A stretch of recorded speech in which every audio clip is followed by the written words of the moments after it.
Picture darkness, not the soft darkness of a bedroom, not the comfortable dark behind closed eyes before sleep.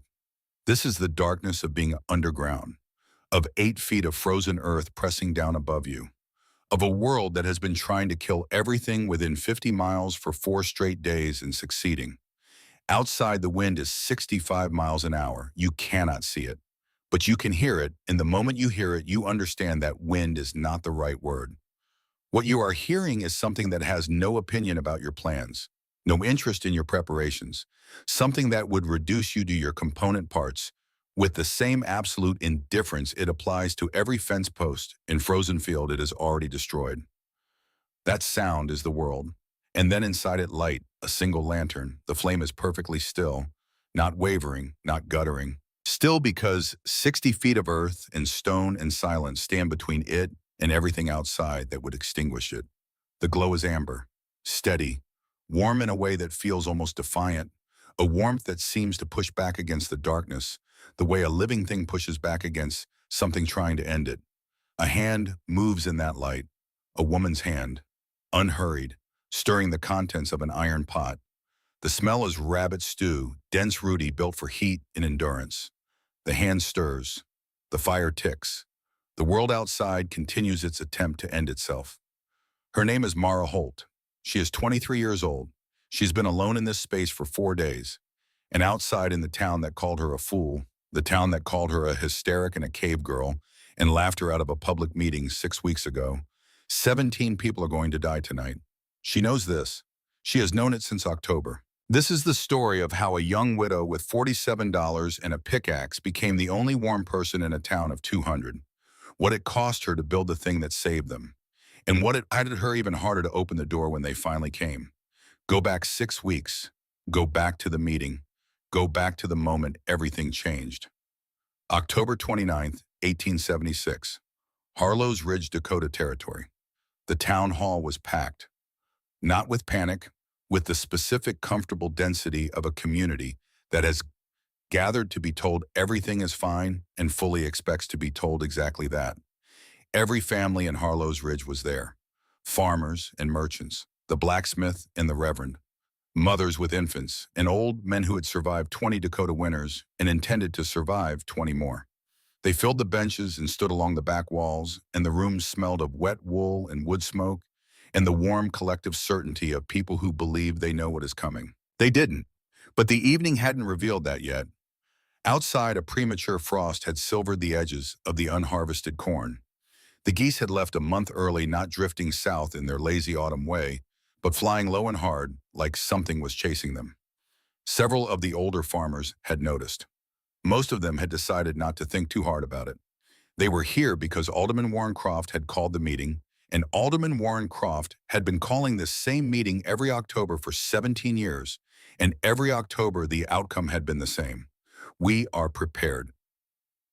We will be fine. Warren Croft was a large man, not tall large, wide through the chest and shoulders in the particular way of men who have never missed a comfortable meal, men whose bodies have expanded slowly and confidently over decades of security. He stood at the front of the hall in his good wool coat and his alderman's chain, a thick brass thing that he wore with the same unconscious ease most men wear their names, and he looked out at the assembled faces of his town with the expression of a man who has never been truly surprised. This community, he said, his voice filling the room without effort, has survived every challenge this territory has produced, every drought, every flood, every hard winter. He paused for effect because 17 years of public speaking had taught him exactly when to pause. This winter will be no different. Beside him, Gideon Calloway nodded. Calloway ran the biggest lumber mill in 3 counties, lean, sharp-eyed, a man who had made his fortune by understanding one simple principle. People always need wood, and wood is always available if you own enough trees. He had already doubled his winter production order. He had already drawn up the supply contracts. He was by every visible measure satisfied. Mr. Calloway's mill will supply every family in this township with sufficient cordwood to carry the season. Croft continued, we will be warm. We will be safe. We will face this winter the same way we have faced every other challenge in this place. He spread his hands. With community, with strength, with faith. In the front row, Reverend Elias Stokes said, "Amen," not warmly, but with the decisive finality of a gavel strike. The applause that followed was genuine, comfortable, the sound of 200 people choosing relief. No one in that room had ever truly been tested by cold. Not real cold, not the kind that finds you through walls. And so none of them had any reason to doubt the man at the front or the stacks of cordwood already growing beside their houses or the simple familiar logic of, we did this last year and the year before, and we are still here. It was a comforting logic. It was going to get people killed. But the evening wasn't done yet. From the very back of the room, from near the door where she had been standing, so still that most people hadn't noticed her arrive, a voice cut through the applause like a cold blade. "It won't be enough." 200 heads turned. She was standing by the rear door, and the room looked at her the way rooms look at the thing they didn't account for. The thing that wasn't on the agenda. 23 years old, dark hair pulled straight back, no ornamentation, no concession to the idea that a woman addressing a public meeting ought to look like she's dressed for the occasion. Plain wool dress, worn boots. The posture of someone who has been standing very still for a long time and intends to keep standing. Mara Holt, her husband Thomas had drowned the previous April. A log chain at the river crossing snapped under load, the river doing the rest before anyone could reach him. No children, no family left in Harlow's Ridge. A 3-acre plot on the western edge of town that nobody had ever wanted, too steep, too rocky, south-facing, useless for crops. That was her entire inventory. 3 acres of bad land and a cabin Thomas had built in their first winter. In the collective accounting of Harlow's Ridge, Mara Holt occupied the category of tragic but finished. A woman the town had registered its condolences toward and filed away. She had not, to anyone's knowledge, spoken in public since Thomas's funeral. Until now. Alderman Croft looked at her the way a large man looks at a minor interruption, calculating how much patience to perform, settling on just enough. "Mrs. Holt," he said, the title formal, deliberate. "You have a concern." A warning, she said, no tremor, no question, no apology embedded in the tone. And a proposal. She did not wait for permission to continue. This was the first indication to the people who would later look back and try to understand the evening that this was not the impulsive outburst of a grieving woman. This was a presentation. She had been preparing it for 3 weeks. "I have spent the past 3 weeks measuring this land," she said. "The Sandhill crane migration left 40 days early this year. Not gradual drifting, directed flight hard and low the way they fly when something is chasing them. The beaver dams on Tallow Creek are 18 inches higher than any year I have personally observed. And my frost line measurements, I've been taking them every 3 days since August, show the line 3 full inches deeper than this same point last year. Last year was a hard year." The room had gone still, not the applause settling quiet of before, a different kind of still, the particular stillness of a group of people deciding in real time whether to be interested or offended and who haven't settled yet. Mara kept going. "I've been tracking barometric pressure with my husband's instrument since his death. The pattern I'm seeing has one precedent in the records I could find, a Fort Laramie meteorologist's report from 1844. He described what he called the worst blizzard in 30 years of observation." She paused. "The barometric pattern in his report and the pattern I have recorded since September are identical." A long silence. Then she said the part that changed the temperature of the room. "What is coming is not a hard winter. It is a winter unlike anything this town has seen." In the back row, a young man named Jesse Webb had gone completely still. He was 20 years old, a farmhand who worked for 3 families in the township, known for being quiet, known for being reliable, known for the particular quality of a young man who prefers to understand things before he opens his mouth about them. He had been sitting with his arms crossed, watching the speech begin, the way everyone else watched it, with mild, polite skepticism. He was not skeptical anymore. Nobody noticed Jesse Webb. The room was busy looking at Croft and Calloway, waiting for the important people to decide what to do with this. Calloway stepped forward, unhurried, smooth, the expression of a man who deals in numbers and has already run these. "Your proposal, Mrs. Holt," he said with a pleasantness that had a hard floor under it. "Don't leave us in suspense." She held his gaze. "We dig." Silence. "A communal shelter, built into the south-facing slope of the ridge west of town, 8 feet below ground with rammed earth walls and a glazed roof facing south to capture winter sun. The earth below the frost line holds a constant 50 degrees regardless of what the air above it does. Combine that with passive solar gain, and you have a structure that maintains survivable warmth 55-60 degrees without requiring any significant fire. She looked around the room. Without a wood pile at all if necessary. The silence had a different quality now.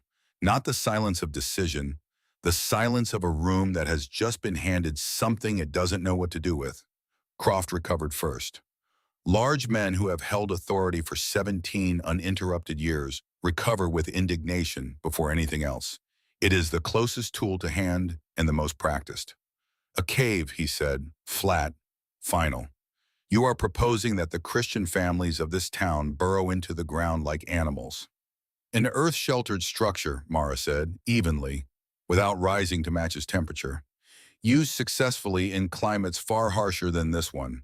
The physics is documented. The engineering is proven. She let that sit for exactly one beat. The cold does not care whether you accept the principle. Calloway allowed himself a small smile, the smile of a man who appreciates precision enough to enjoy it even in an argument he intends to win. The cost, he said, the labor, the time available. You're describing a construction project that would require what weeks with winter already arriving. He spread his hands. Open, reasonable, the gesture of a man being patient with someone who means well. It's an interesting idea, Mrs. Holt, but it isn't practical. Not this year.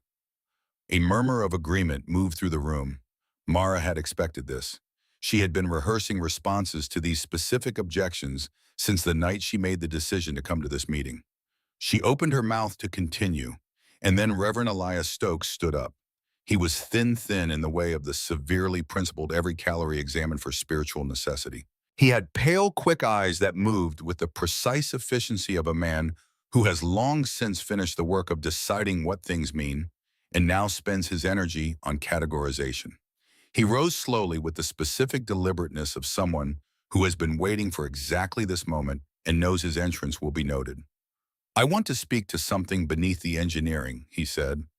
The room gave him silence automatically. It always gave him silence. Mrs. Holt. He looked at her with something that was not quite contempt.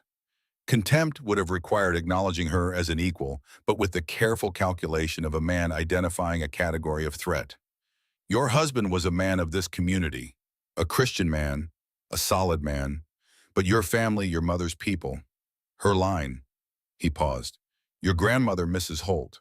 Her people were not of this tradition, were they? The room went still in a different way. The specific, loaded stillness of a room that has just been handed a category to use. Mara's jaw tightened. One fraction. She controlled it. My grandmother was Choctaw, she said. Her voice did not change. Yes, this design comes in part from her knowledge.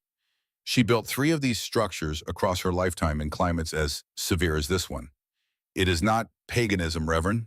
It is physics. A pause. The earth does not consult a man's theology before it decides what temperature to hold. It is, Stokes said quietly with the confidence of a man who long ago confused certainty with wisdom, heathen wisdom, and I cannot in good conscience recommend that this congregation place its survival in the hands of it. That was the verdict. Not Croft's bluster, not Calloway's efficiency. This 3 words from a thin man in a black coat was the thing that closed the room. Because Croft's objection was about logistics, and logistics can be argued. And Calloway's objection was about cost, and cost can be calculated. But Stokes had handed the room a moral category. And a moral category in Harlow's Ridge in 1876 was a door that locked from the inside. The collective turning away was physical, gradual, complete. 200 people made their decision, and none of them needed to say a word. You could see it happen, the small adjustments of posture, the minute shifting of eyes away from Mara toward Croft, the quiet, settled exhalation of a crowd that has been given permission to stop thinking about something uncomfortable. Croft smoothed his coat lapels. The council appreciates your concern, Mrs. Holt. Mr. Calloway's plan is sufficient. His voice had returned to its normal register, the register of a man managing a meeting, not debating a peer. If there is no further business, he gestured toward her chair. Sit, disappear, go back to being furniture. And Mara Holt stood exactly where she was. She stood for a long moment, long enough to let the room feel the weight of its own decision. She looked at the faces, the pity from some, the irritation from others, the smug relief of the majority. She saw Stokes settling back into his seat with the expression of a man who has done his job. She saw Calloway already leaning toward Croft, the meeting effectively finished in his mind. Then she saw in the back row Jesse Webb. He had not laughed. He had not turned away. His arms were still crossed, his expression still carrying that careful, unresolved attention, the look of a young man who is not yet certain what he thinks, but knows with quiet stubbornness that he has not finished thinking. Their eyes met for 1 second only. Then Mara looked back at the room. Then I'll build my own, she said. Quiet, not loud, not performed. The specific quiet of a decision that has already been fully made and simply needed to be announced. And when the time comes, God willing, it'll be large enough for more than just me. She turned, she walked to the door. The heavy oak panels closed behind her, with a sound like a period at the end of a sentence the room had written without understanding. In the silence that followed, someone laughed, short, nervous. It was hushed immediately. But the embarrassed laugh has a way of living beyond the moment it's made. It travels. By the following morning, it had become a word passed from older children to younger, from schoolyard to supper table to church steps, repeated with the casual cruelty of people who are not yet old enough to understand the difference between a joke and a judgment. Cave Girl. They called her the Cave Girl. Outside the hall, Mara stood in the dark. The season's first real snow was falling. She lifted her face to it, not dramatically, not as a gesture, simply because the cold on her face was real and she wanted to feel real things. One snowflake landed on her cheek. She let it melt. Then she walked home. That night, Mara lit the lantern and pulled her grandmother's cedar trunk from beneath the bed. She had opened it twice in her life. Once as a girl, 8 years old, sneaking her mother's voice already saying, "Don't," before she'd fully formed the thought, and once at her mother's death 7 years ago, collecting the papers and keepsakes that had been left inside. Both times she had found what her mother called Grandmother Rose's drawings. Both times as a child and as a grieving 16-year-old, she had mistaken them for something decorative. Intricate geometric diagrams, detailed and precise, the kind of things she associated with architects or map makers. Not useful to her. Not yet. She understood them differently now. Rose Neshoba, born on the Mississippi border in 1801. Choctaw. A woman who had survived 2 forced relocations and the deaths of 2 husbands, and 5 of the worst winters the Northern Plains had produced in her lifetime, and who had done it in a house that no passerby could quite accurately describe because it was not quite a house in any conventional sense. It was to the rare settler who glimpsed it a hillside that looked different from the other hillsides, a hillside with glass in it. Mara had visited twice as a small child. Both times what she remembered most was the warmth. Outside it was brutal, the kind of cold that enters the body like an argument. Inside her grandmother's house, she had sat in her cotton dress without shivering. She had touched the stone walls and felt them radiate heat like living things. She had thought it was magic. Her grandmother had laughed. "It's not magic, child. It is just common sense that most people have forgotten." Rose Neshoba had died in the winter of 1869. Not of cold, but of the fever she caught going out in a blizzard to check on a neighbor who hadn't been seen in 3 days. The neighbor had lived. The house had been torn down the following spring by land speculators who saw timber and nothing else. The knowledge it represented went into the cedar trunk and stayed there. Until now. Mara laid the drawings out on the table one by one. They were not decorative. They had never been decorative. They were engineering plans, 14 sheets executed with precision in pencil and charcoal on the backs of surveyor maps and ledger pages Rose had repurposed because real drafting paper cost money she didn't have. Elevation views and cross-sections. Soil composition notes annotated with seasonal temperature readings. Calculations for roof pitch angle at this specific Dakota latitude derived by hand from astronomical observations Rose had made herself with a quadrant fashioned from wood and wire. Notes in 3 languages, English, French, Choctaw switching between them mid-sentence, the way a person switches between languages when one doesn't have the precise word and another does. A complete materials list, step-by-step construction sequences, the precise dimensions of 3 separate structures, each one larger than the last, each annotated with what Rose had learned from the previous one. Mara read them for 3 hours, and what she felt holding those pages in the lamplight was not wonder. Wonder would have been too light. What she felt was grief. 40 years of proven knowledge. Life-saving tested working knowledge. Sitting under a bed in a cedar trunk, decaying slowly because the woman who built it 3 times was the wrong kind of woman from the wrong kind of people. Because a minister had once said the word heathen, and that word had been enough to bury knowledge that could keep people alive. The anger that came when that grief was cold and deep and not something she intended to perform. She set it down deliberately, the way you set down a heavy tool you need to pick back up later. There was work to do first. At the very bottom of the stack beneath the last blueprint, pressed flat against the floor of the trunk, her fingers found something that wasn't a drawing. An envelope, sealed with candle wax brown with age. On the front, her grandmother's careful, deliberate handwriting, "For the one who will need these, you will know when." Mara held it in both hands. She looked at it for a long time. Then she set it beside the lantern. Not yet. Not yet. There was something she needed to do first, and picked up her pencil and began calculating. She worked until 2 in the morning.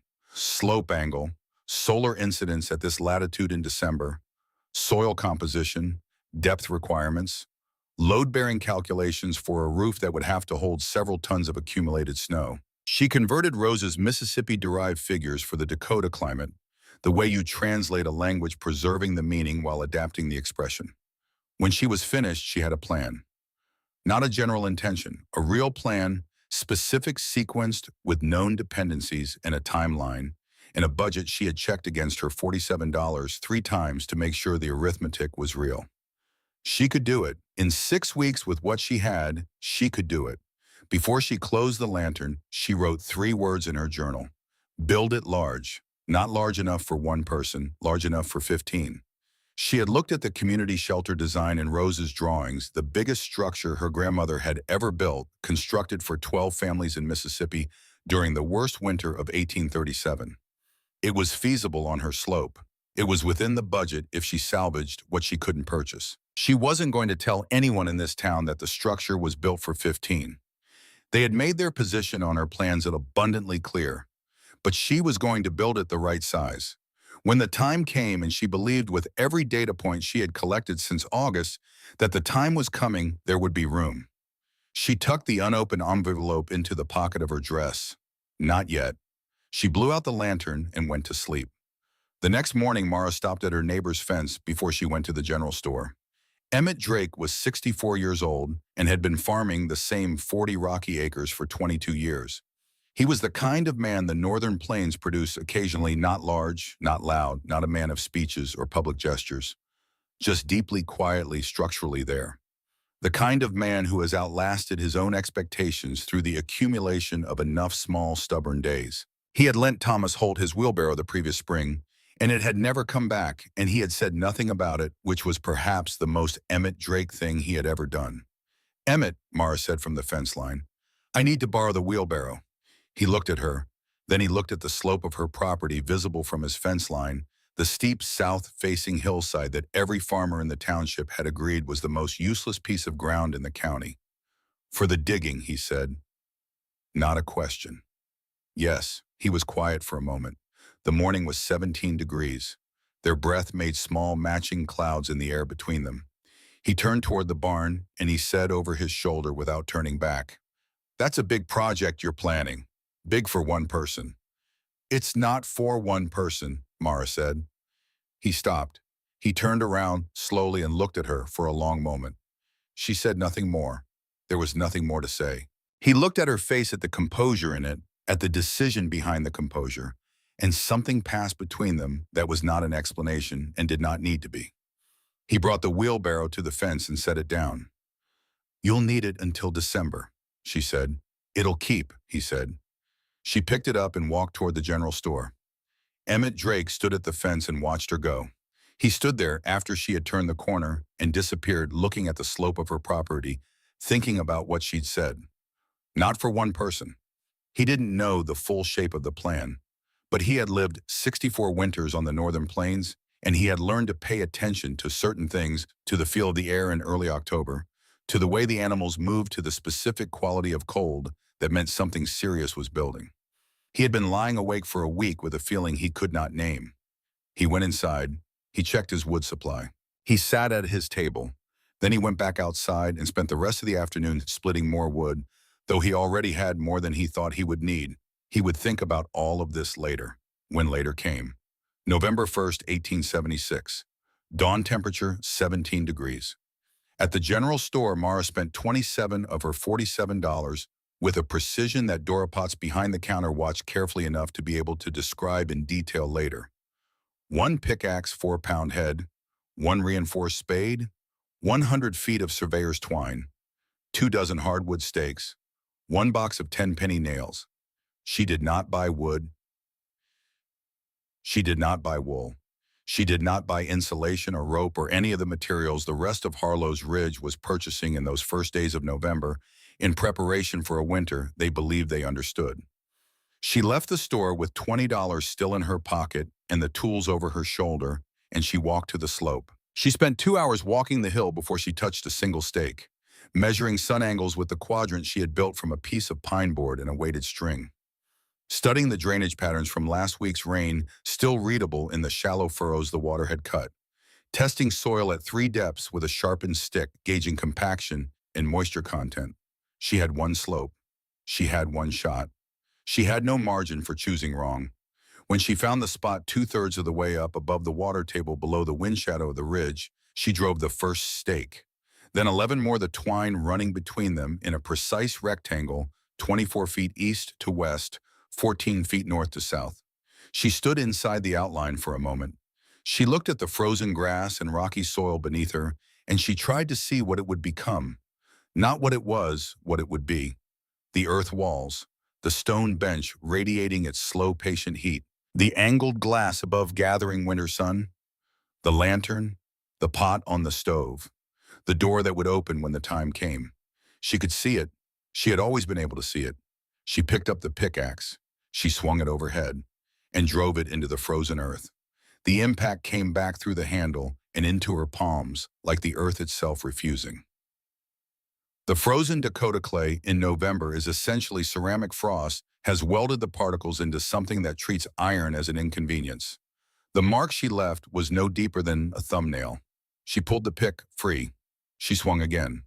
By noon, she had cleared 4 inches of depth across 1/4 of the rectangle.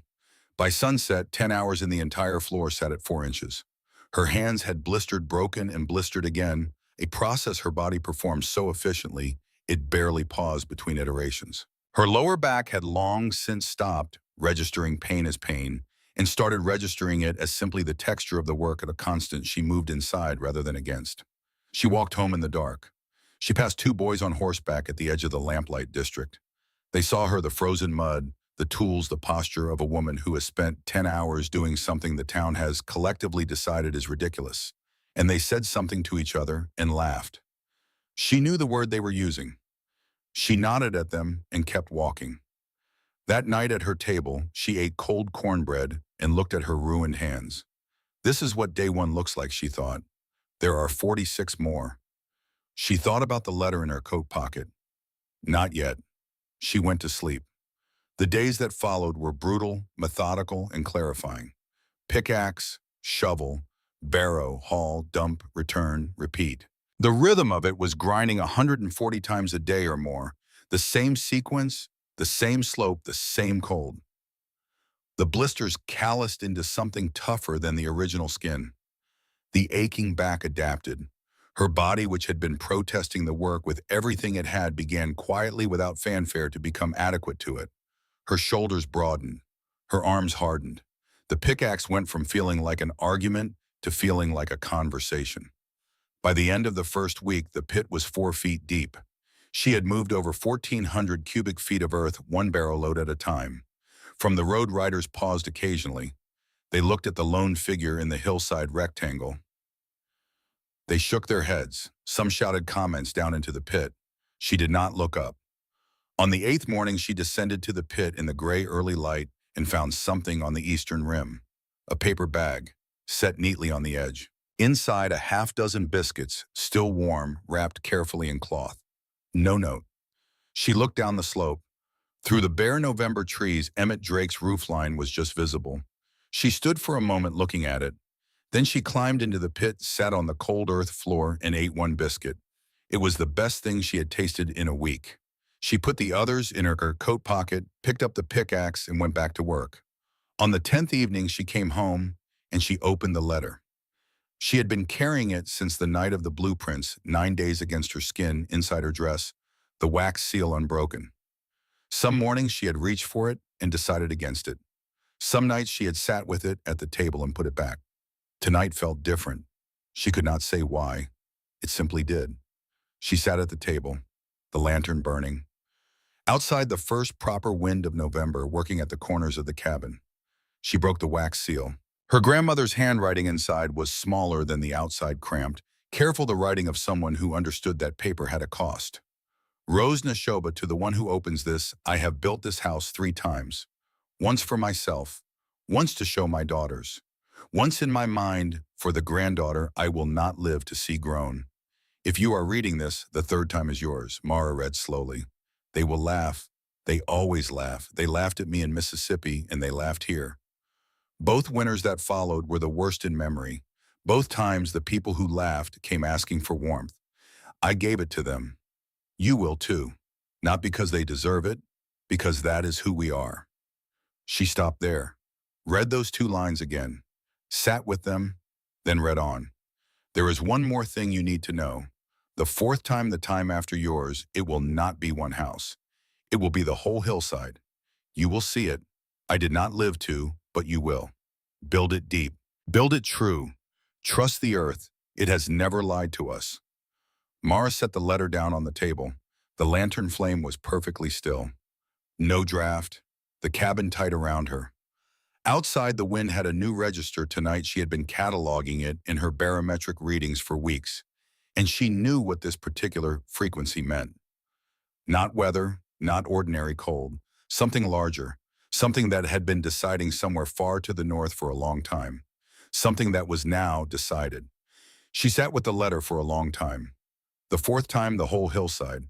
Her grandmother had written those words in this territory on a hillside, not unlike Mara's own in a winter she had survived alone. She had written them knowing she would not live to see what they described. She had sealed them in an envelope and written, "You will know when," and put it at the bottom of a trunk under a bed. Mara had known when. Rose had been right about that too. She folded the letter with care. She tucked it back into its envelope. She pressed it flat against her skin and held it there for a moment, the thin paper against her ribs, the candle wax slightly rough under her fingertips. Then she stood up and blew out the lantern. In the morning, she would begin the north wall, the hardest part, the part that would determine whether the whole structure stood or failed, the part her grandmother's notes called a promise. She lay down in the dark. Outside, the wind pressed against the cabin walls with a patience that was almost personal. And from somewhere very far to the north, farther than Minnesota, farther than Canada, farther than any place with a name she knew, something that had been building for months was moving south. Slowly, massively, with the absolute indifferent certainty of a force that does not need to hurry because it cannot be stopped. It was coming. And Mara Holt, in the dark, with her grandmother's letter against her skin and 47 days of work still ahead of her, was the only person in Harlow's Ridge who knew. She woke before dawn, not because of a sound, because of a decision she had made in her sleep that her body had already accepted before her mind caught up. The north wall had to begin today, not tomorrow, not after breakfast. Today, before the light, before the cold had fully settled into the slope and the clay had tightened back to its overnight hardness. She did not lie in bed and think about it. She got up. This was the rhythm of the 2nd month. No deliberating, no weighing. Every morning, the same transaction. She woke, she assessed what needed to happen, and she went to do it. The luxury of reluctance had been spent in the first week. What remained was something leaner, something more functional. The particular discipline of a person who has committed to a thing so completely that the question of whether to do it each day no longer applies. Outside, November had clarified itself overnight. The temperature was 11 degrees. The sky was the flat, opaque gray of Dakota Territory November, a sky that neither promises nor threatens, but simply persists a ceiling of cold, neutral light that offers nothing but endurance. She shouldered her tools and started up the hill. The pit was different now, not just deeper, changed. The quality of the air inside it was different from the air above, stiller, denser, carrying a faint mineral smell that was not unpleasant, the smell of earth at depth, ancient and settled. She had been breathing it for days, and she had stopped noticing it the way she had stopped noticing the weight of the pickaxe, the way the body absorbs the constants of its situation and reassigns attention to what is still changing. What was still changing was the temperature. At 7 feet down, pressing her bare palm flat against the north-facing clay, she felt it. Warmth. Not the warmth of a fire or a heated room. Subtler than that, the warmth of something that had been accumulating heat for 10,000 years and had no interest in releasing it to whatever emergency was occurring at the surface. 37 degrees against the 11-degree air above. A 26-degree differential, no wood required, no fuel, no labor, just the earth being exactly what it had always been. She held her palm against the clay wall for a long time. This is what she was trying to give them, she thought. Not the drama of surviving a disaster. Just this quiet, inexhaustible patience. The warmth that had been sitting 6 feet beneath their feet every day of their lives through every winter they had ever endured while they burned through forests to generate a fraction of it from above. They had never thought to look down. She picked up the tamping post. The north wall was built in layers, 6 inches at a time. She drove the heavy ash post into the clay, with the full weight of her body behind it, feeling each layer compress and stiffen under the force not just packed, but fused the particles locking together under pressure into something denser than what she had started with. She worked each layer until it rang against the post. Not thudded. Rang. A sound like a closed fist knocking on a hardwood door. Then 6 more inches. Then 6 more. Boom. Her grandmother's notes had been specific to the point of insistence on this. The north wall is the structure's spine. It faces the direction from which every serious winter system in this territory arrives. It is not decoration. It is argument. It must be capable of saying no to whatever comes from the north and meaning it. When the tamping was done, she spent 6 days hauling stone. The fieldstone came from the dry creek bed at the bottom of her property. Bread loaf-sized pieces of gray limestone, water-worn smooth, carrying the particular density of rocks that have been sitting in one place long enough to become part of it. 10 stones per barrow load, each load close to 200 pounds. Up the slope across the property line, down into the pit, where she laid each stone in courses against the north wall, each one overlapping the joints of the course below it, clay and water mortar pressed into every gap with her fingers. It grew the way conviction grows, without announcement, one piece at a time, until the morning she stepped back and looked at it and saw that it was done. She knocked on it with her knuckle. A dull bell sound, the sound of something that had made up its mind. She climbed out of the pit and stood at the edge and looked down at her own work and felt for the first time in 3 weeks something approaching satisfaction. Not pride in being right, not relief, simply the satisfaction of a thing done correctly. The wall she had built would outlast the arguments about whether it should have been built at all. Then she heard the horses. 4 men on horseback at the edge of her property line, looking down into the pit.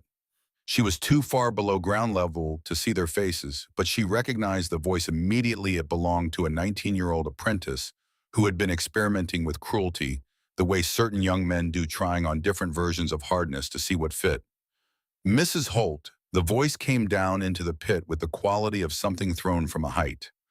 Town council says if that thing caves in on you, they ain't liable. Laughter. More than one voice. The particular laughter of a group that has agreed in advance to find something funny. Mara did not look up. She drove the pickaxe into the east wall and pried loose a section of clay and loaded it into the barrow. The rhythm did not break, did not pause, did not acknowledge. She had learned in the first week that indifference was not a defense mechanism. It was a resource management decision. Every moment spent managing other people's opinions was a moment not spent building, and she did not have a moment to spare. After a minute, the horses moved on. She worked until dark. On the walk home that evening, she found a note folded under the wheelbarrow handle. Not sealed, not signed. 4 words in cramped handwriting that she recognized as Emmett Drake's. Looking strong up there. She read it twice. She put it in her coat pocket alongside her grandmother's letter. 4 words from a 64-year-old farmer who had never asked for anything back from the world except to be allowed to keep farming his 40 rocky acres. That was the sum of the support she received from the town of Harlow's Ridge in 6 weeks of building. In the years afterward, when people would ask her what that time had been like, the isolation, the mockery, the sheer sustained difficulty, she would always say the same thing: I wasn't entirely alone. And when they pressed her, she would say 4 words from Emmett Drake delivered anonymously, asking for nothing. People sometimes found this anticlimactic. She never did. She understood the precise weight of a small kindness in a landscape that is offering nothing else. She put the note in her pocket and kept walking. That evening near the Lamplight District on the main road, Jesse Webb was coming the other direction. She had seen him twice since the town meeting. Both times he had paused. Both times he had looked at her hands, her tools, the mud on her boots that no amount of scraping fully removed. Both times something had moved through his expression that she couldn't immediately name. He slowed again now. He looked at her tools. He opened his mouth and then he closed it as if he had started a sentence inside himself and couldn't find where it ended. "Evening, Mrs. Holt," he said finally. "Evening," she said. They passed each other. She didn't look back, but she heard him stop walking just for a moment behind her, and then start again. And she thought, he's still not done thinking.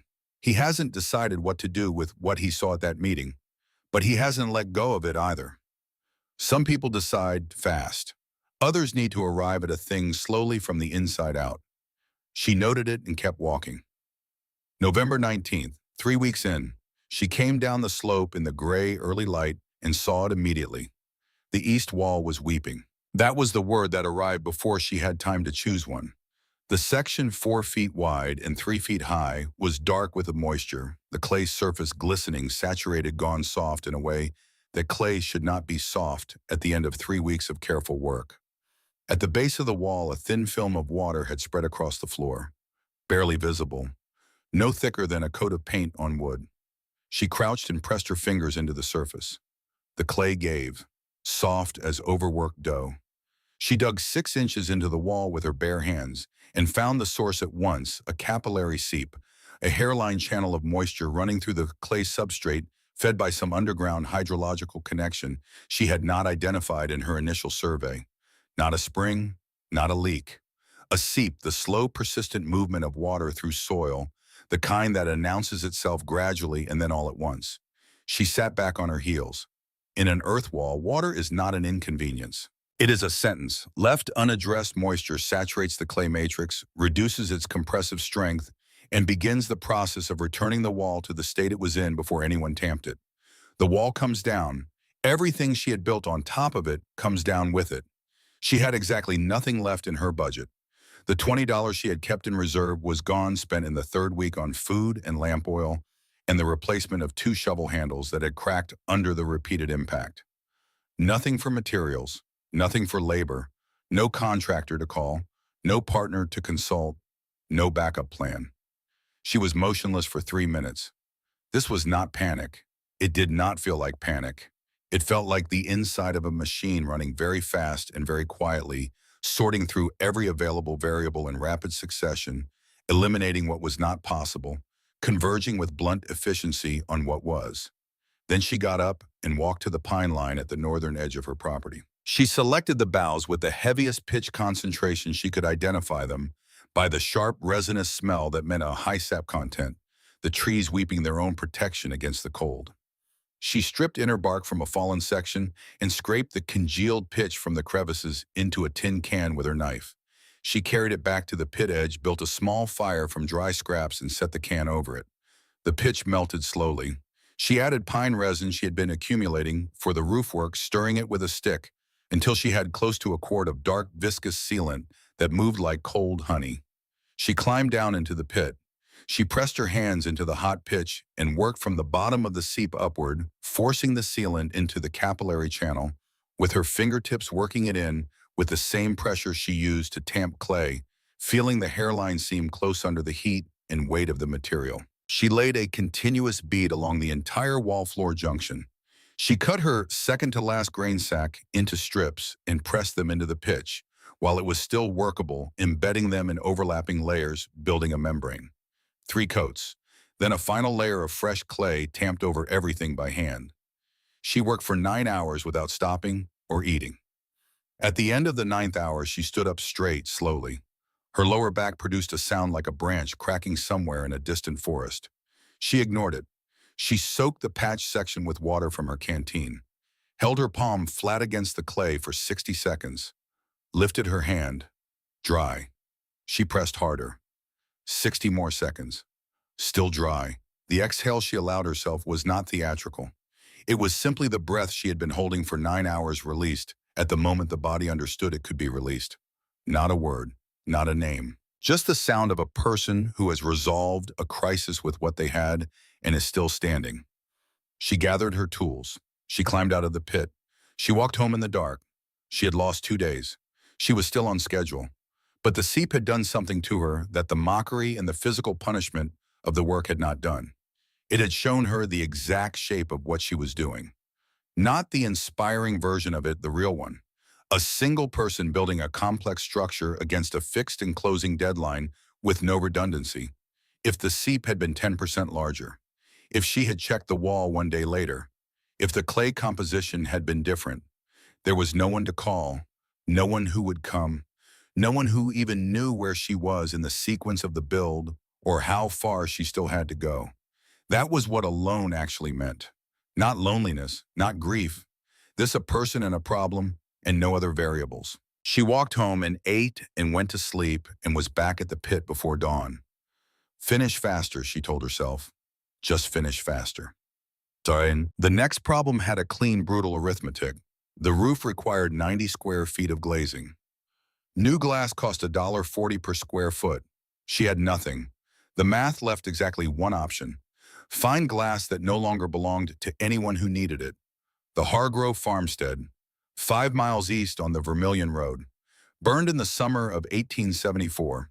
A lamp fire, the family lost the land claimed by a Sioux Falls bank that had no local agent and no immediate plans for the property.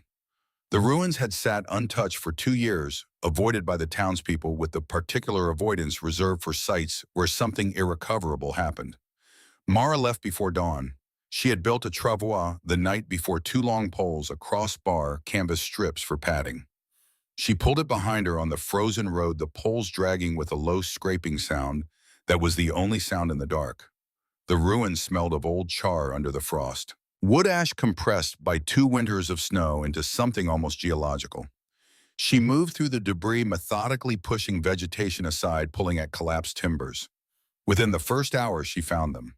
The south parlor windows had blown out early in the fire, then always the first to go, the glass pushed out by the sudden pressure differential before the frames had time to burn. 4 large sashes, 3 feet by 5 feet each, lay half buried in the overgrown grass south of the house. She uncovered them, carefully checking each one. Intact. All 4. 2 more under a collapsed section of porch. Smaller but usable. 6 sashes. Enough. She loaded them onto the travois with the hands of someone handling objects that cannot be replaced because they couldn't. Each one wrapped in the canvas she had brought, the contact points padded, the corners protected. Then she moved to the far side of the ruins, the main parlor wall, and there was the 7th sash, larger than the others. 3.5 feet by 6, the centerpiece window of the original house, the kind that took a special order from a city supplier, and weeks of waiting and cost, more than most farmers spent on a single item in a year. The glass was intact, except for the crack. It ran from the upper left corner diagonally toward the center. 4 inches long, clean, following the crystal grain, the way a fracture follows a fault line, following the path of least resistance rather than breaking randomly. The glass was not shattered, not missing any fragment, but the crack was there, and a crack in structural glazing under the weight of accumulated snow was a real and specific risk. She crouched over it. She ran her fingertip along the length of the fracture. The edges were smooth, stable, not branching, not propagating. It had been sitting exactly like this since the fire, likely 2 years of temperature, cycling and freeze-thaw expansion, and the fracture had not moved. She did the calculation quickly. Without this piece, the south roof face would be incomplete. A gap would reduce solar gain by 20%. 20% at this latitude in December meant 8 to 10 degrees of interior temperature difference on the coldest days. 8 to 10 degrees was the distance between 55 and 45, between survivable and not. She needed it. She took off her coat, her only coat, the one she wore every single day. She wrapped it around the cracked sash, folding the wool carefully over the fracture line, patting it from the road vibration she was about to subject it to. She lashed it to the travois with the remaining canvas strips. Then she picked up the poles and started walking west. 18 degrees, no coat, 200 pounds on the travois, 5 miles of frozen rutted road. It took 6 hours. She stopped every quarter mile and set the load down and rolled her neck and flexed her hands and breathed until the burning in her arms subsided to a level she could manage. Then she picked the poles back up and kept walking. The cold worked at her through her shirt sleeves, not painfully at first, then painfully, then past painfully into the specific steady burn that the body learns to process as information, rather than sensation, the way it processes any constant input that it cannot escape. She did not think about the cold. She thought about the glass. When she arrived at her property in the late afternoon, the sky already turning, she set the travois down and unloaded each sash carefully against the uphill face of the excavation. She checked each one as she placed it. Undamaged. She left the coated sash for last. She unwound the wool slowly, unfolded it from the corners, pulled it back from the fracture. The crack was unchanged. Same 4 inches. Same smooth edges. Not propagated by a fraction of a millimeter over 5 miles of frozen road and 200 pounds of load. She put her coat back on. She stood slightly bent, hands on her knees, looking at the glass lined up against the hillside. She had gone out before dawn with nothing and come back at dusk with everything the roof required. The cracked sash was part of it. It would hold. She had decided it would hold, and she had carried it 5 miles in her shirt sleeves in 18-degree weather on that decision, and the decision had been correct. She went inside and started a fire in the cabin for the first time in 8 days, because tonight she had earned it. December 3rd, 7 days from completion. She knew it was 7 days because she had been counting. The roof frame was built ridgepole set rafters, cut in place the steep 45-degree pitch facing the south glass at exactly the angle her grandmother's calculations specified. The glass sashes were fitted and sealed, every gap packed with pine pitch and cloth until the seams were airtight. The ventilation pipes ran their circuits through the hillside intake low at the south face exhaust high at the ridge, the earth-warmed air moving steadily through the system, the way blood moves through a body quietly without being asked. The stone bench was built. The stove was installed. The floor was packed and sealed. 7 days. She heard the horse before she saw the rider. Deputy Earl Griggs dismounted at her property line.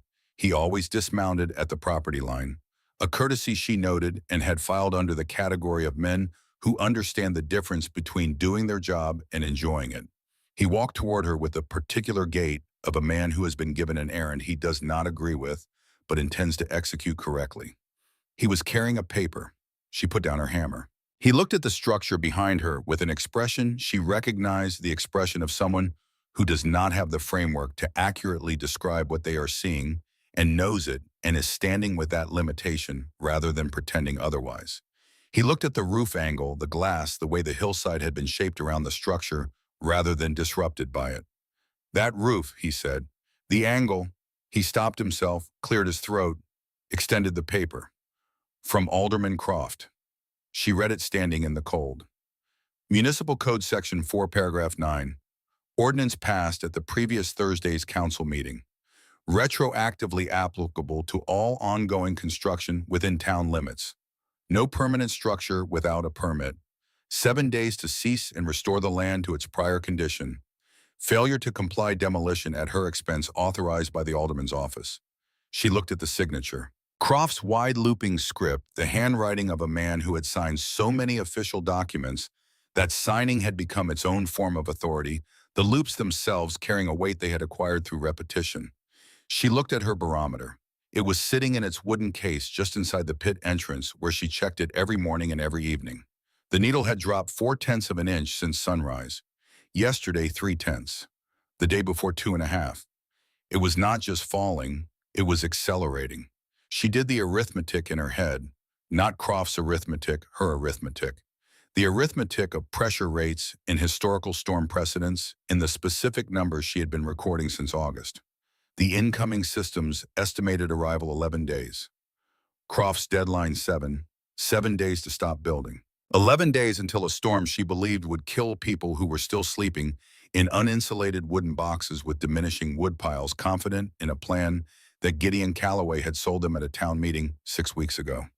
She folded the paper. She put it in her coat pocket alongside her grandmother's letter and Emmett Drake's 4 words. She was running out of pocket. Griggs had been watching her face.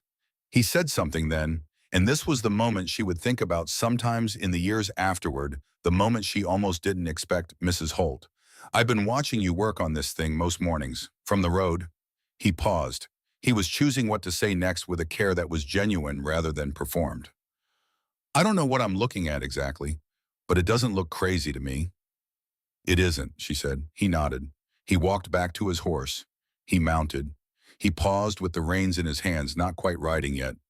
7 days, he said. It was not a warning. It was the sound of a man doing his job while privately exempting himself from its logic. "I heard you," she said. He rode. She watched him go. She watched until the sound of his horse faded and the road was empty, and the only sound was the wind working steadily down from the northwest, with a quality she had been cataloging for weeks, lower, denser, carrying the specific barometric signature of something very large, very cold, and very committed. She went inside the pit. She took the letter from inside her dress. She read the 2 lines she needed. "They will laugh. They always laugh." Both winters that followed were the worst in memory. Both times the people who laughed came asking for warmth. She folded it. She put it back. She picked up the hammer. The sound of it driving nails into the final roof sections carried down the slope and across the still afternoon air toward the road. Deputy Griggs, a half-mile distant by then, pulled his coat collar tighter without knowing exactly why, and urged his horse to a faster walk. December 10th, 6 weeks and 9 days after she drove the first stake into the frozen ground. Finished. She did the final inspection by lantern in the evening, moving through the space with deliberate slowness, checking every element against her grandmother's drawings, against her own calculations, against the specific standards she had set for herself in the first week when she had no idea yet whether any of this was going to work. The glass sash is intact, every seam sealed, the cracked sash holding exactly as it had held for 2 years in a field and 6 miles of travois travel and 3 weeks of installation pressure. The ventilation system, she lit a candle stub and held it near the floor intake pipe and watched the flame lean just slightly steadily toward the opening. The earth-warmed air was moving, silently, without assistance. Simply the physics doing what physics does when the conditions are correct. Temperature without the stove, 49 degrees. Outside, 12 degrees. 37-degree differential. No fire, no fuel, no woodpile. Just the earth doing what it had always done, finally given a structure smart enough to receive what it was offering. She lit the cast iron stove. 3 small logs. She sat on the stone bench and waited. 40 minutes later, the stone under her hand was warm. Not hot warm, radiating with the slow penetrating constancy of thermal mass releasing the day's stored heat back into the space. The ambient temperature 61 degrees. She sat with her back against the warm stone, and she felt it moving into her spine, into the muscles that had been carrying 47 days of labor, into the bones of her hands that had driven a pickaxe into frozen earth over 2,000 times. She sat for a while without moving. Below the ridge, the lights of Harlow's Ridge glowed in the dark. Yellow windows, chimney smoke. 200 people in their wooden houses, next to their woodpiles, inside the warm certainty of a plan that Croft and Calloway and Reverend Stokes had sold them in October. She thought about the Denton family, Patrick and Sarah, and their 3 children in their 2-room house on the western edge of town going about the business of November with their stack of cordwood. She knew the Dentons the way you know neighbors in a small town, faces at the general store, names in conversation, the children running past her fence in summer. She had no specific reason to think about the Dentons rather than any of the other families below. She thought about them anyway. She thought about what was coming, and she felt not triumph, not vindication, a clear, specific grief for the distance between what was in her grandmother's trunk and what the world had decided to do with it. For the 40 years of tested knowledge that had sat under a bed. For the town meeting where 200 people had been given the option to live and had chosen for reasons that made complete sense within their own logic to decline. For the wood piles they believed in. For the winter they didn't believe in. She was not angry. She had processed the anger in October, set it down, moved on. What remained was simply the grief. The specific, unresolvable grief of knowing something and being unable to make the knowing matter until the thing you knew had already happened. The cease and desist order was in her coat pocket. Croft's 7-day deadline had passed 4 days ago. Nothing had happened. No second visit from Griggs. No demolition crew. She suspected the accelerating weather had given even Croft pause. Sending men to tear down a shelter in December was a different proposition than it had been in October. She didn't know. She didn't need to know. The structure was finished. Whatever came next, the structure was finished. She moved in over 3 days. Food stores, dried beans, cornmeal, smoked venison, 3 jars of preserved summer vegetables, dried rabbit. She had calculated the calories carefully. 3 weeks of provisions for herself, or 4 days for 15 people if they were careful. Her books, her grandmother's trunk, the blueprints. Her firewood, a small stack, 2 weeks of careful use in an ordinary structure. In this one, it would last 6 weeks or more. The thermal mass meant the stove needed to burn for only a few hours to charge the stone bench enough to radiate heat through the night. The earth held the base temperature steady at 49 without any fire at all. Every log she burned was multiplied.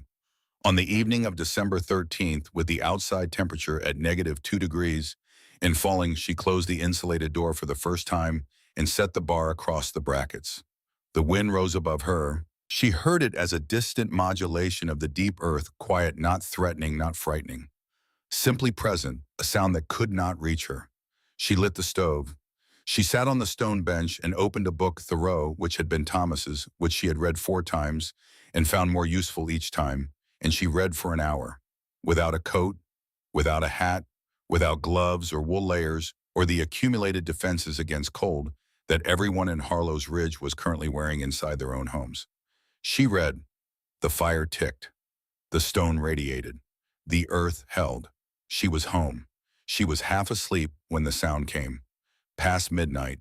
She had no clock in the shelter, but she knew midnight the way you know it when you have been sleeping alone for years, the specific quality of silence, at that depth of the night, different from the silence of 10 o'clock or the silence of 3 in the morning. The sound was not the wind. She was fully awake before she had consciously understood this. The body had already made the distinction and responded before the mind engaged. She sat up. She was sitting upright in the dark on her bunk with both feet on the floor. She listened. Wind, the tick of cooling stone, the faint movement of air through the ventilation pipe. Nothing else. She got up and moved to the door.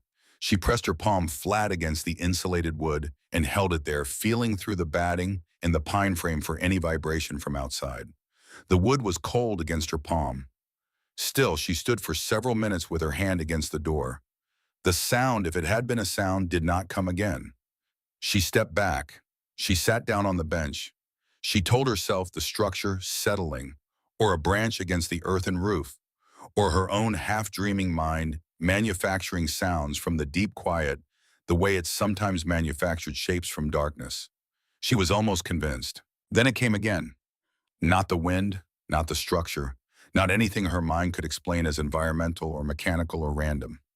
A human sound, faint, distorted by 8 feet of earth and the layers of the door, but shaped by a human throat. Not words she could make out. The cadence of it, the rhythm of a person calling out in the specific pitch of someone who is not certain they will be heard and is calling anyway because the alternative is worse. She was on her feet before she decided to stand. Both hands on the door bar. She held it there. She did not lift it. The temperature outside was -2 degrees and dropping toward -10. She had felt the rate of pressure change in her ears when she closed the door that evening. The barometer was running out of room on its scale. The wind had been 30 miles an hour when she barred the door. By now it was more. If she opened the door and whoever was out there was not immediately at the threshold, if they were 20 feet away in the dark and the snow, they would not reach her before the cold reached her. The drift against the south face was building. Even finding the door from the outside in that darkness and that wind was not certain. She stood with her hands on the bar for a very long time. She thought about her grandmother, who had gone out into a blizzard to check on a neighbor and come back with fever and died. She thought about the arithmetic. -2 degrees, rising wind, 10 feet of drift. The sound had been faint, faint enough that whatever was making it was not immediately adjacent to the door. Not tonight, she told herself. Not like this. If they come close enough to find the door, I will know. They will knock. They will find the tunnel. But if I open it now for a sound in the dark in these conditions, I might save no one and lose everything. She lifted her hands from the bar. She sat down. She added logs to the stove, 3, not 2 more than she needed, but she needed the heat to stay at 60 for what was coming. She pulled her blanket around her, and she sat with it, and she listened. Nothing came. She sat there until the sky above the glass roof shifted from black to the specific deep gray that precedes dawn in December. 6 hours, she did not sleep. She listened to the silence and she thought about what she had heard, and she did the arithmetic over and over, and every time the arithmetic came out the same, not tonight, not in these conditions, the door stays closed until they are close enough to find it themselves. At first light, she checked the barometer. The needle was pressed against the lower stop of the instrument's range. She had never seen it there before, never seen it close to there. She looked at the reading for a long moment. Then she pulled out her journal and wrote the number down. She wrote the date. She wrote one more line beneath it. It will arrive within 36 hours. Anyone still in a wooden structure when it arrives will not survive it. She closed the journal. She looked at the door. Somewhere above her in the dark, in the cold, whoever it had been in the night was gone now. Back to their house, perhaps. Back to their woodpile. Back to a plan that had seemed adequate in October and was running out of time. She sat in 60 degrees of earth-held warmth, and she waited for the world above her to finally understand what she had understood since August. It would not be long now. It would not be long at all. Part 3 continues. The storm arrives. The town breaks, and 5 half-dead men crawl through the snow toward a thin wisp of warmth that shouldn't exist. The woman who dug her way to survive Part 3. The woman who opened the door, 5,000 words. 58,000 to 90,000, December 14th, before dawn. The first thing she did when she woke was check the barometer. She had been checking it every morning since August, a ritual as fixed as breathing the first act of each day before food or fire or light. She picked up the lantern. She moved to the instrument's wooden case just inside the south wall. She lifted the glass cover. The needle was pressed against the lower mechanical stop of the scale. She had never seen it there. She had never seen it close to there. The instrument's range extended from the deepest lows recorded in 30 years of Dakota Territory weather observation, and the needle had run out of room. She stood looking at it for a moment. Then she set the lantern down and began preparing. She had 12 hours. Her grandmother had written it precisely when the sky turns that color. You have perhaps 12 hours. The wind will stop first. Do not be outside when it comes. She worked through the preparation list. She had memorized every seam, rechecked every pine pitch joint, pressed and verified. A week's worth of pre-split wood arranged within arm's reach of the stove. The ventilation pipes cleared. She ran a thin pole through each one, dislodging the frost that had accumulated at the surface openings overnight. She inventoried her food. 3 weeks of provisions for herself rationed. 4 days for 15 people if it came to that. It would come to that. She had built it this size because it would come to that. She had known it would come to that since the October night she spread her grandmother's blueprints on the table and wrote 3 words in her journal and blew out the lantern. She worked steadily through the morning, not hurried, not afraid. The specific calm of a person who has done everything they could do and now waits for the thing they have been preparing for. At 2 in the afternoon, she looked up through the south glass and saw the sky. It was the color her grandmother had described, and she had memorized a yellow-brown bruising of the light, the wrong color for any weather. She had a name for the wrong color for any sky she had ever seen. The color of something in the atmosphere that did not belong there.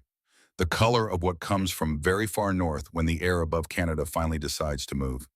She recorded the time in her journal. At 3 in the afternoon, the wind stopped, not slowed, not eased, stopped fully, instantly, completely. The silence that replaced it was so absolute it had a physical pressure like water at depth. She could hear her own pulse. She could hear the faint crystalline settling of the snow outside, adjusting to the new stillness. She pressed her ear to the acoustic pipe she had installed in the south wall, the listening tube that ran horizontally through the drift and emerged at the surface her private wire to the world above. She heard nothing. The silence was worse than the wind had been. At 3:17, a sound began from the north.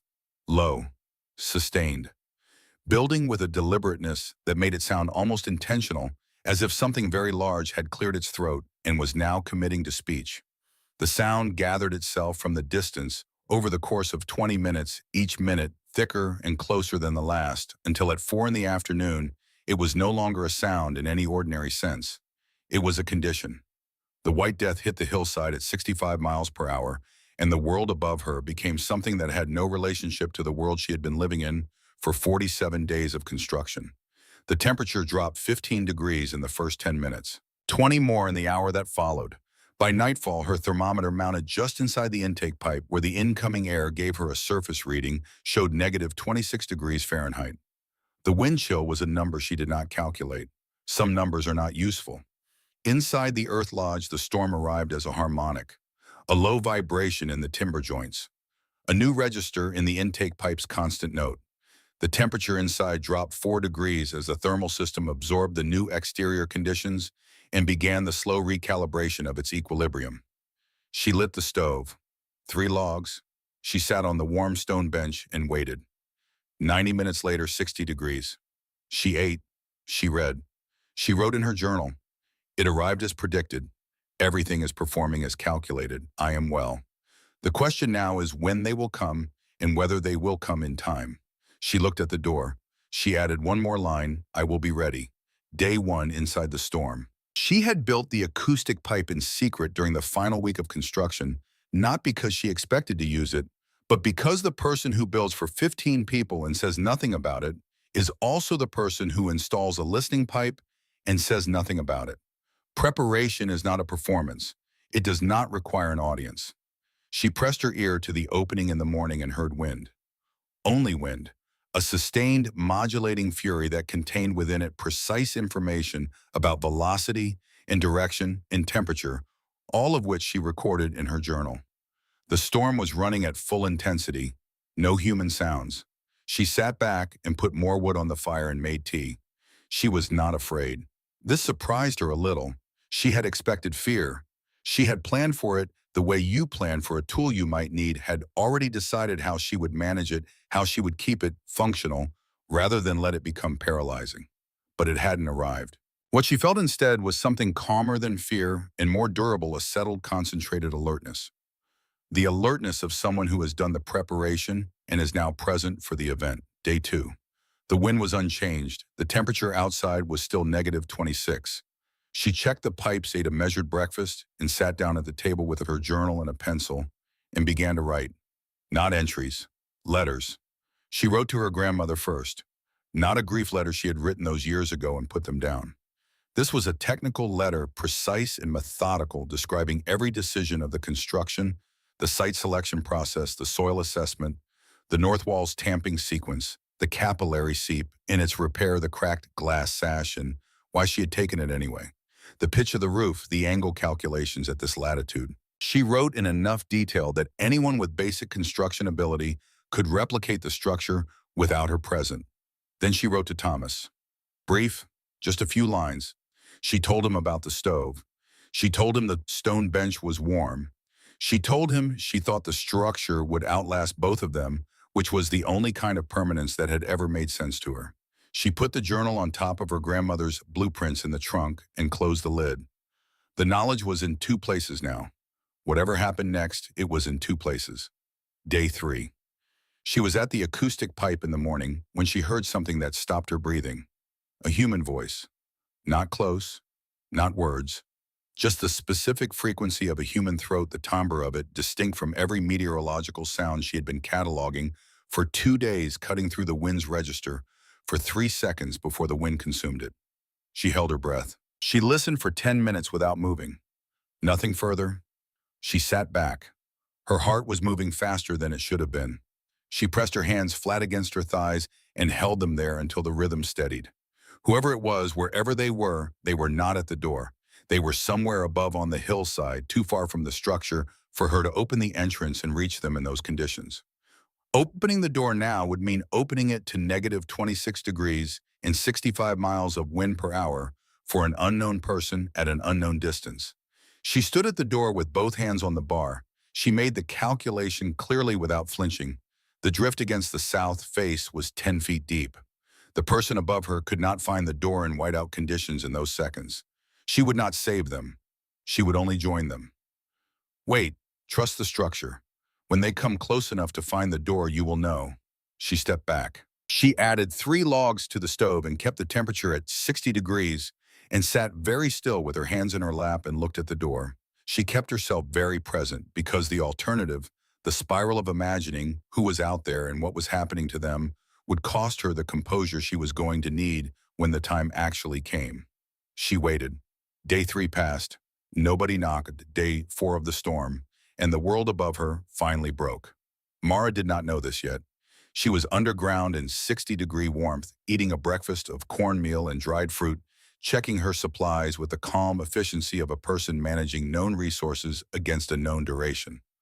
Above her in the town of Harlow's Ridge, the Denton family had been found. Patrick Denton and his wife Sarah and their 3 children, discovered that morning by a neighbor who had finally forced himself to check despite the wind pushing through the drift that had buried their connecting fence, finding them in the cold interior of the house that was supposed to protect them.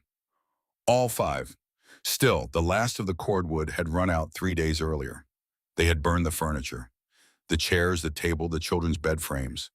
When the last piece was gone, there had been nothing left between them and the cold but each other, and each other had not been enough. The news moved through Harlow's Ridge at the speed of catastrophe, which is to say instantly and completely, the way fire moves through dry grass. Warren Croft sat in the town hall with 37 people around him. Families who had run lowest on fuel and come here for the stone fireplace, which was consuming logs at a rate that had no relationship to any estimate he had made in October. He had burned through half his personal winter supply in 4 days. The faces around him, his neighbors' people he had governed for 17 years. People who had trusted him, looked at him with expressions he had no framework for. Not accusation, something more devastating than accusation. Bewilderment. The bewilderment of people who had done everything they were told to do and found it was not enough. He had taken his alderman's chain off on day 2. He hadn't been able to say precisely why. It had felt under the specific scrutiny of the storm like a costume rather than a credential. It was in his coat pocket now, and he had not reached for it since. His children were huddled against the fireplace surround with the specific conservation of children who have understood without being explicitly told that things are serious. He looked at them. He felt for the first time in 20 years of public confidence the specific quality of plain animal fear, not the fear of losing authority or reputation, but the fear of a creature whose situation has exceeded its capacity. Through the fear, like a splinter of ice in his chest, a voice ran on a loop, "It won't be enough." Then Gideon Calloway stood up. He had been sitting in the corner since the meeting began. He was holding a piece of paper. He had been holding it since the storm started, carrying it in his coat pocket, taking it out, looking at it, putting it back. 4 days of this. 4 days of carrying the specific weight of knowing exactly what this paper contained and what his choice in September had done. He read it aloud to the room. September 14th, a letter from his foreman, Bert Oakes. 30 years in the lumber trade, a man who had learned to read the land the way some people learn to read books, with respect and consistent attention, and the humility of someone who knows the text is larger than the reader. Oakes had written about the crane migration, the beaver dam, Heights, the horse's behavior at the mill. He had concluded with one sentence, "I have never seen the signs line up like this in 30 years, and I am asking you to double the winter supply estimate and then double it again." Calloway had told him to destroy the letter. Oakes had not destroyed it. When Calloway finished reading, the room was the quietest it had been in 4 days. The fire cracked. The wind outside was a continuous, inhuman thing. "I had this letter in September," Calloway said. His voice was level, which was costing him something. "I had it 6 weeks before the town meeting. I had information from an experienced man telling me our supply plan was inadequate, and I decided he was wrong." He stopped. And then Mara Holt came to that meeting and said the same thing with numbers she had gathered herself, and I laughed at her. He looked at the faces in the room, the families, the children with their blankets. He looked at the door that led to the outside world, where the Denton family was currently frozen solid. I sold you your coffins. No one spoke. It was Jesse Webb who finally broke the silence. He was 20 years old. He had been sitting in the far corner with his arms around his own knees, not as performance, but as heat conservation. He had been quiet for 4 days, the way he was always quiet, not empty, but full. Thinking, arriving at something from the inside out. He looked at Calloway, then he looked at Croft. We need to go to her, he said, 5 of them. Croft Calloway, Jesse Frank Darrow the blacksmith, and Emmett Drake, who had stood up the moment Jesse stood up, with the expression of a man who has been waiting for this specific instruction since October and is relieved it has finally arrived. They wrapped themselves in everything available. Coats layered over coats. Scarves wound until only the eyes were exposed. They tied a single rope around all 5 waists, one continuous line linking them so the whiteout could not separate them, and they opened the town hall door. The storm did not gradually reveal itself. It was simply there all at once, total and absolute, a physical force that knocked Calloway back a step before he had finished stepping through the doorway. Negative 26 degrees and 65 miles per hour interacted with the human body not as weather, but as extraction. The cold did not simply surround you. It drew out your heat with the focused efficiency of a mechanism finding every gap in every layer and occupying it before you could respond. 600 yards, 2 hours. They did not walk. Walking was a theory. In practice, they fought for every foot bent double against a wind that had no interest in negotiating, pulling the rope taut between them as the man ahead disappeared into the white within 3 feet of distance. Calloway went down the first time 40 yards from the hall, his long legs finding no purchase on the wind-polished snow surface, his body hitting the ground with a weight that was also a statement. Frank Darrow pulled him up without speaking. Calloway went down again 100 yards further. Darrow pulled him up again. Croft moved on his hands and knees for the final stretch. Warren Croft, the man who had stood at the front of the town hall for 17 years and told them about pioneer fortitude. Crawling through the snow with his alderman's chain in his coat pocket, his lungs burning, his vision white and total in every direction. The cold was doing something to him that was not only physical, it was removing things, not just heat the other things, the certainty, the 17 years of accumulated authority, the comfortable architecture of a man who has never been seriously tested by the thing he was routinely confident about. It removed these the way the wind removes snow, with absolute indifference, without malice, without even noticing they were there to be removed. What remained underneath them was just a man, a frightened man, crawling through the snow toward the only warm thing he knew of. They found the slope by feel the angle of the ground shifting under their hands and knees. They climbed it. They saw nothing. The hillside was a smooth and featureless white 6 weeks of construction, buried without a trace under 10 feet of accumulated drift. The wave of despair that moved through the group had a physical quality like a drop in temperature. Then Jesse Webb stopped crawling. He was looking at the crest of the drift, scanning it slowly the way a person scans when they are looking for something specific and have trained themselves to look past the obvious absence toward the detail that matters. They are barely clearing the top of the snow. A thin metal pipe, just the tip of it almost invisible, the exhaust vent of a ventilation system built 6 weeks ago by a woman they had decided was insane. And from it rising into the killing cold, with a fragility that was almost impossible to believe, a shimmer. Not smoke, not steam, something subtler. A barely perceptible distortion of the air above the pipe's opening. The visual signature of heat meeting cold. The signature of something below them that was not frozen. Jesse pointed. Nobody spoke. They dug with their hands. No shovels. Nobody had thought to bring shovels because in the chaos of the departure, nobody had been thinking clearly enough to think of shovels. They used their hands, plunging them into the drift and pulling the packed snow back, working with the frantic, focused energy of people who have been given a reason to believe there is something worth reaching for and who intend to reach it before their hands stop functioning.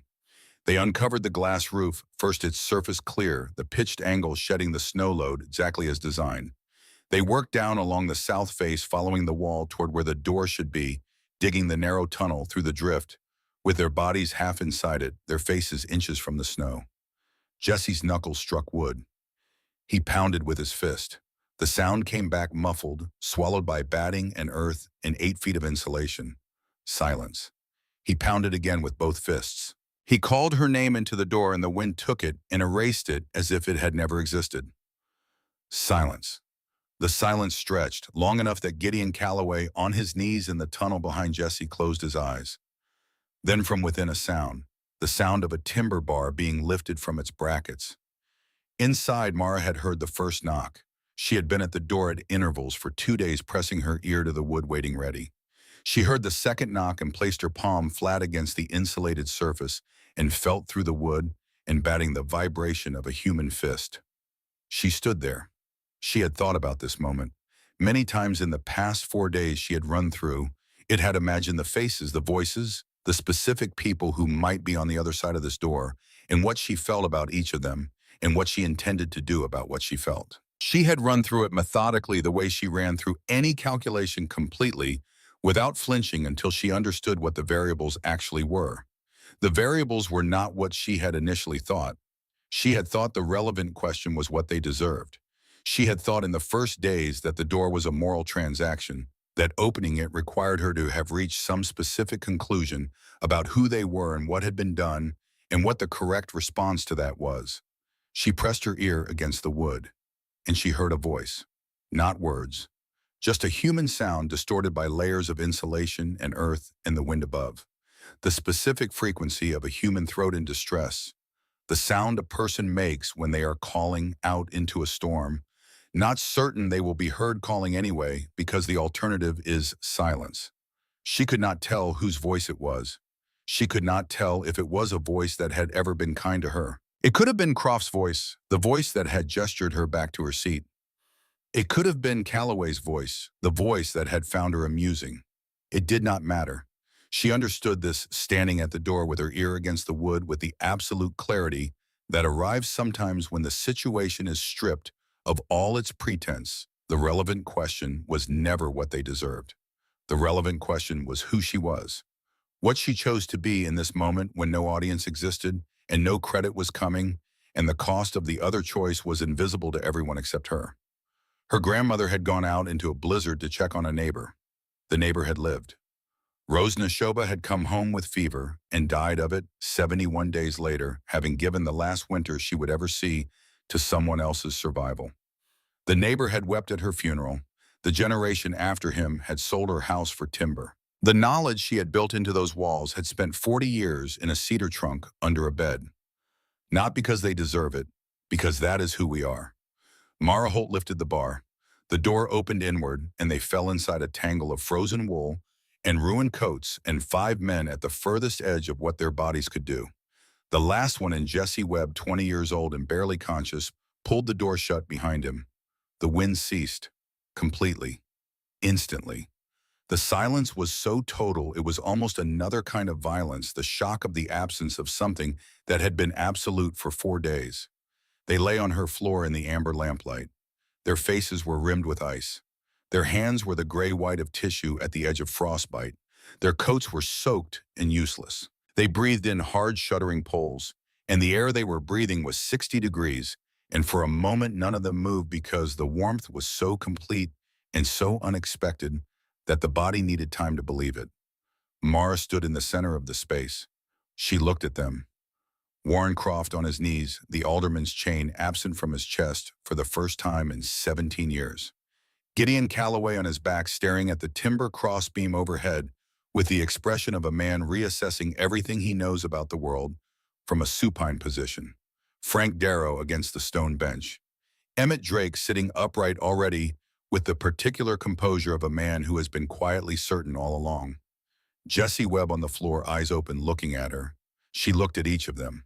Not with triumph, not with the vindication she had sometimes in the hard middle nights of the construction allowed herself to imagine.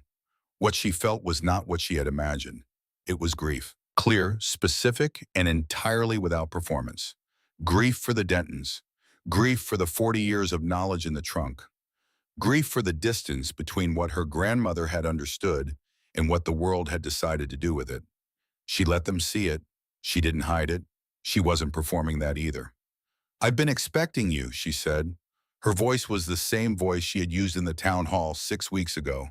Even, clear, a voice that has said everything it needed to say and is not trying to say more. "Take your coats off before you catch a chill."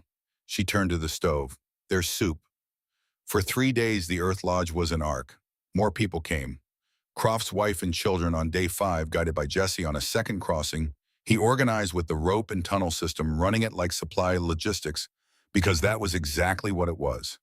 3 more families over the following days brought through the same route. By the end, 15 people occupied the space, knees touching on the stone bench, bodies closer than any of them would have chosen under ordinary circumstances. The temperature held at 58 degrees, with the stove running at a third of its capacity. Mara ran the space, not with ceremony, with the simple authority of the person who built the thing and understands how it works, issuing instructions from knowledge rather than rank, which is the only authority that functions when the situation is genuinely serious. She assigned positions on the bench for thermal efficiency. She rationed food with the arithmetic precision of someone who has calculated exactly what each body needs to maintain function and no excess. She showed 2 people how to check the ventilation pipes because she was not going to be the only person who could maintain this system. She taught. On day 2 of the occupation, she explained the physics: thermal mass, passive solar gain, the Earth's stored temperature. She explained it the same way she explained anything directly, without condescension at the level of the listener. She watched Croft follow the explanation and watched the moment something shifted in his face, the specific expression of a man who has been shown the inside of a system he dismissed from the outside and finds it more coherent than he expected. On day 3, Reverend Stokes arrived. He had been brought by Croft himself, barely conscious after a second crossing. He sat in the corner for 6 hours and said nothing.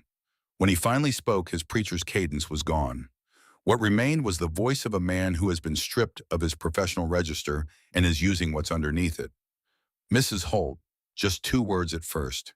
He looked at his hands.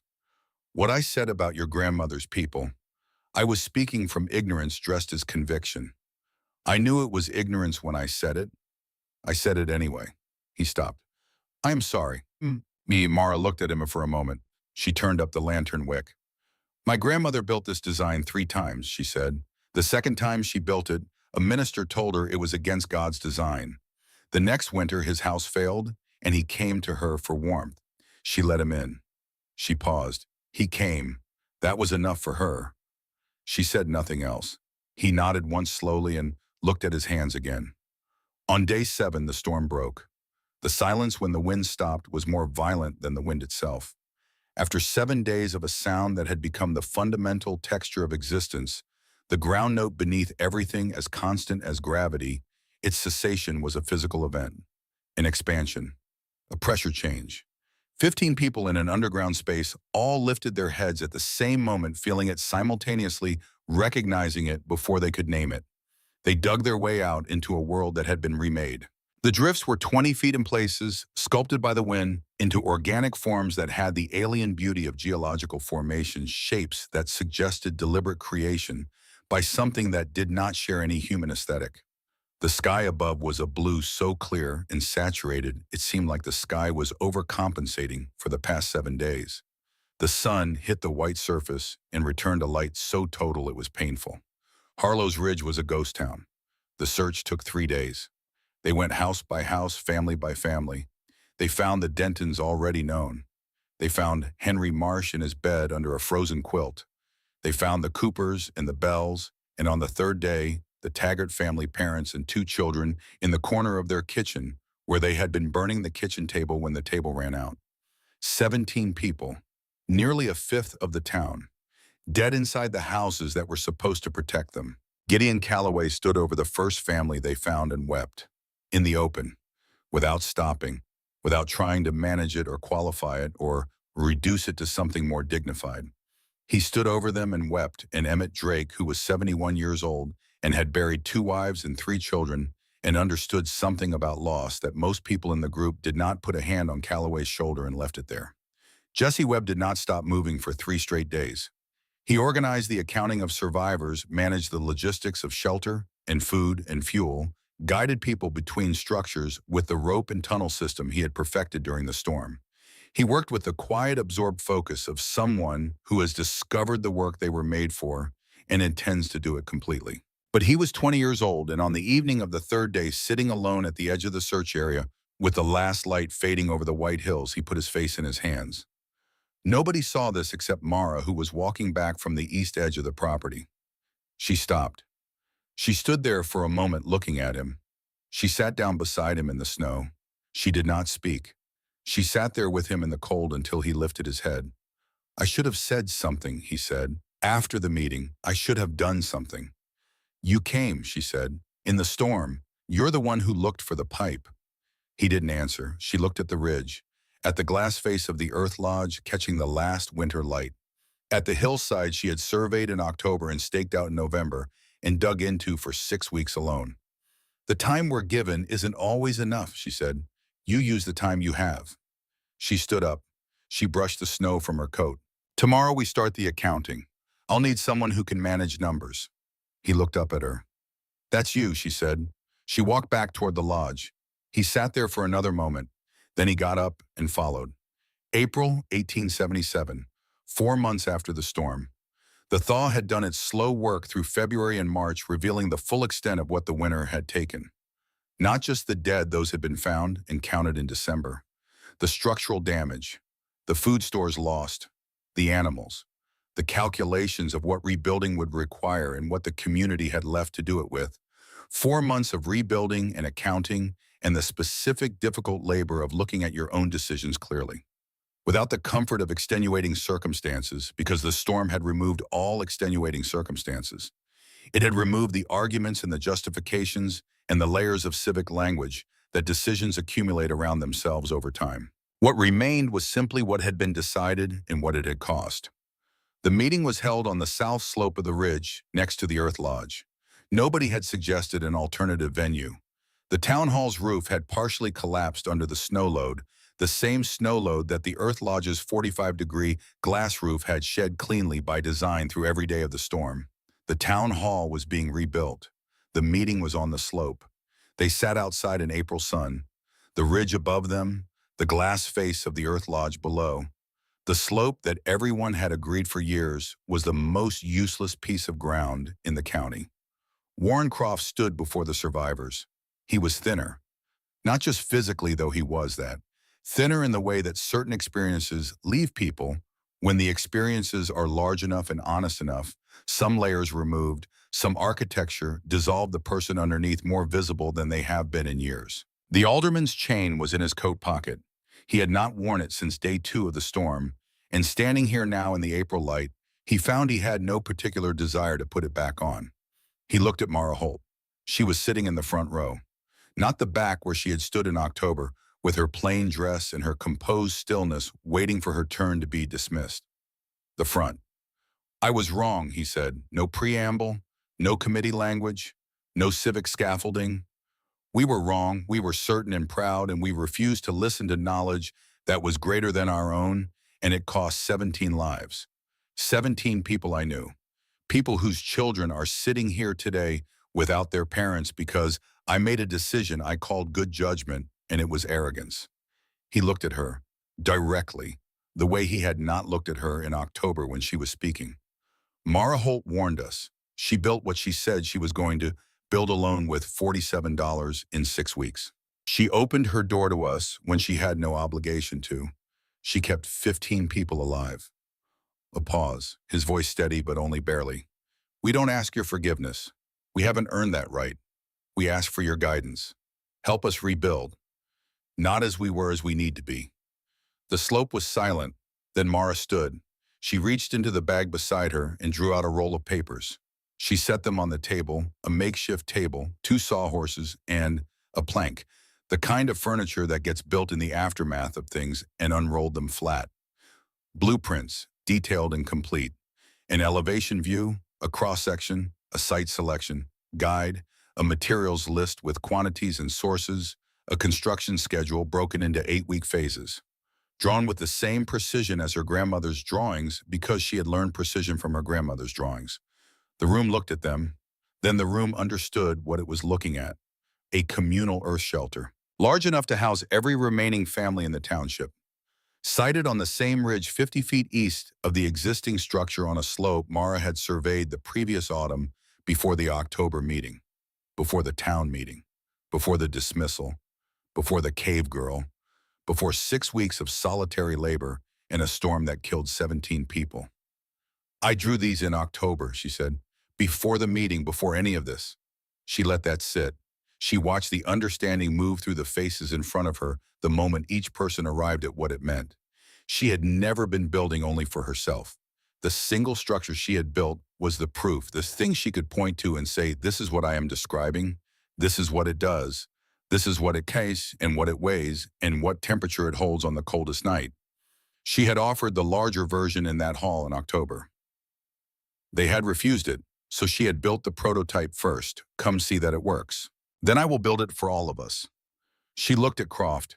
She looked at Calloway, who had not quite met her eyes since December. She looked at Jesse Webb standing at the back of the group with the expression of a young man who has spent 6 months arriving at a place and has finally arrived. Construction begins Monday, she said. I will direct it. You will build it. Nobody objected. Nobody laughed. The summer of 1877 was spent digging.